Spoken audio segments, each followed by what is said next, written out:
and that we will start with Mr. Campos. Why do you want to be Lieutenant Governor? What makes you the best person for the job? And what do you add to the Diane Dinish for New Mexico Governor campaign? Very good question. Why I want to be Lieutenant Governor is obviously that the greatest challenges that we have as a state of New Mexico is one, economic development. We need to find a way to put our people back to work. You know, we have people that are struggling today to pay their bills, to pay for their homes, to pay for food. We need to find good quality jobs for these young people and for all people. And if we're going to start looking about tomorrow, we've got to start looking at the jobs of tomorrow, as I've stated just previously. If we're looking at good paying jobs that are going to be paying $70, $80, $90, $100,000 a year, because that's the only way we're going to be able to keep our kids here, is to create those jobs of tomorrow. We have to be visionary. We have to be leaders. If we're unable to do this, to look at the future and seeing what is out there, we will not be doing what we need to do. Leadership is all about not just taking you to where you want to go, it's taking you to where we need to be. And that's what I've done as a leader of Santa Rosa and District 63. Because if you want to see the promise of tomorrow and renewables, come to District 63. We'll show you about economic development of tomorrow. We'll show you the jobs of tomorrow. We'll show you what the potential of the state of New Mexico will be. It's going to be a multi-billion-dollar industry. I was the chairman of CSG West of the 13 Western states. I was chosen as chairman of that organization because of my renewable experience and the knowledge of the grid. It is promising. We're going to have a bright and beautiful tomorrow. Thank you. Does the bell mean you get a prize, or does it mean you go too long? I'm just not sure. I want to be Lieutenant Governor so that when I'm serving, I can help make sure that Frank's small business has the support it needs. I want to make sure that Mickey's issue of clean elections is something we're talking about in New Mexico. I want to make sure that my son Rafael, who's 12, has the same opportunities that each and every one of the children that are in poverty have in the state of New Mexico. I want to make sure that small businesses are supported and lifted up in the state of New Mexico and not feel like they're on unequal footing with the film industry who's receiving incentives. Why not take those same programs to Main Street, New Mexico?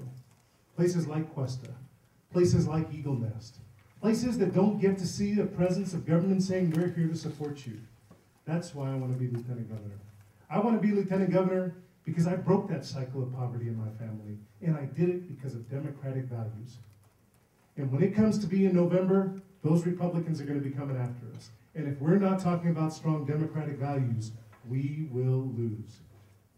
I am best for Diane Dinish's ticket for two reasons. Number one, you won't find a harder working, more energetic candidate in the entire state of New Mexico.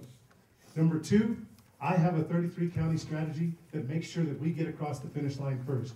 Because as I ran the Democratic Party, we knew that New Mexico doesn't sit on the I-25 corridor, that there are 33 counties that matter. Even the 4 Democrats that live in Catron County, 2 in Glenwood and 2 in Reserve, they matter too. And we're going to reach out to them with a Dinish Cologne ticket. Thank you. It is curious that there are 5 candidates running for Lieutenant Governor this year, each of whom are excellent candidates, each of whom in other years would probably be running for other offices. Because up until Diane Dinish, Lieutenant Governor was not a highly desirable position in state government. It was almost the afterthought of state government. Let me just share the 2 words that could prove that point. Walter Bradley. He was the Lieutenant Governor for 8 years, and he vanished without a trace. But Diane Dinish has created a real, valuable role for the Lieutenant Governor. It doesn't exist in the Constitution. It doesn't exist on the books or in laws anywhere. She did it by simply being an advocate. That's the role she's created. And I really hate to disappoint some of my colleagues who are running for this position. Lieutenant Governor does not get to go out and sign contracts to bring in businesses, does not get to open mines, does not get to, create. The Lieutenant Governor is basically an advocacy voice within the administration. The Lieutenant Governor pulls together groups to say, this is what problems we face, we need to change them. My 40 years experience as a social worker and advocate in this state on behalf of poor families, I think make me the best prepared of these candidates for that role.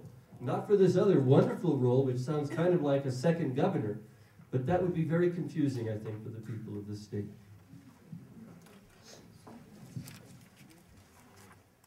Let me just say that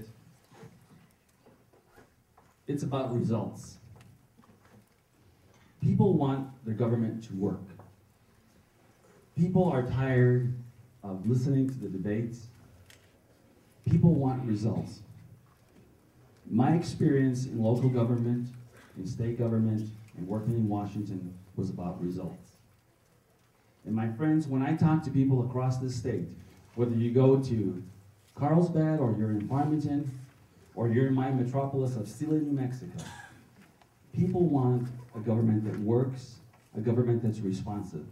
I'm running for lieutenant governor because I have that experience. I've managed big projects. I know how to get things done. And I know that when Diane Dennis becomes governor, I want her to focus on the big issues that affect New Mexico, and I want her to know that she's got a lieutenant governor who knows how to get things done. My friends, if the lieutenant governor's job is relegated to what Jerry just described, then it's a part-time job. Why are we all interested in a part-time job? I believe the lieutenant governor can be much more than that. It can be an advocate for sure, but it can also help the governor make sure that the agenda of the governor, of the Democratic Party, can get not only carried out, but get results, so that citizens can be proud of their government and know that their state is moving forward. That's why I'm running for lieutenant governor, because I can do that. That's a good question. It's been asked by many places where I've traveled across our state. So why are you running? You're doing a good job as a senator. I've sat on the Senate Judiciary Committee for 12 years, 13 years. Time goes by so quick. I'm chairman of the Senate Rules Committee. I mean, I got a nice position. So why am I running? One, it's because of everybody in this room, and mostly because of our children, my son and others. It's because I think we need somebody who sits in that office that is honest, has integrity, and is a damn hard worker. As I said before, the guys, no disrespect, gentlemen, but there have been men that have sat in that seat as lieutenant governor. It finally took a woman to make it into a real job. That's what I want to continue doing, is to continue making it into an even bigger job, to assist our governor. I'm not running for governor, I'm running for lieutenant governor. And that job is to support, be the eyes and ears, and watch what's going on in the Senate. I understand what happens in the Senate, and trust me, I know. I have respect, and I can work with those men and women who sit in there to get things done, and whatever the House sends, we can get it done, we can get it out, and do the right thing for our people. So what can I bring to the ticket? No disrespect again, gentlemen. 2 women can make a difference. The guys have been there all these years. Okay, now we're in a world of hurt, we have some trouble, and I believe 2 women at that helm can make and bring the state back into the prosperous position that we deserve and that we should be in. That's what I bring to the ticket. And I'm also a fighter, and if you don't believe it, come talk to me afterward. Thank you.